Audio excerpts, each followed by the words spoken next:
Gas बंद केलेला आहे। छान दोन्ही बाजूने छान फुगली गेली आहे। अशा भाकरी खायला आपल्याला मज्जा येतात ना। नमस्कार मंडळी, मी स्नेहल तुमचे माझ्या किचन मध्ये मनापासून स्वागत करते।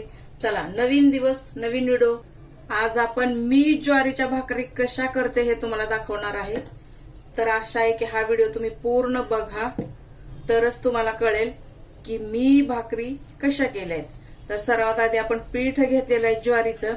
कधीही भाकरी करताना एक एक भाकरीचं पीठ मळावं, कारण एकदम जर पीठ मळलं आपण पीठ पातळ होतं। त्यासाठी एक एक भाकरीचं पीठ मळून घ्यायचं आहे। यासाठी तुम्ही थंड पाण्याचा वापर करू शकता किंवा गरम पाण्याचा। गरम म्हणजे जसं जेवढं हाताला सहन होईल तेवढंच गरम, जास्त पण गरम नाही। कधी कधी काय होतं, ज्वारीचं पीठ जर जास्त दिवस राहिलेलं असेल तर त्या भाकरी बरोबर होत नाही। पीठ जर चांगलं मळलं ना मंडळी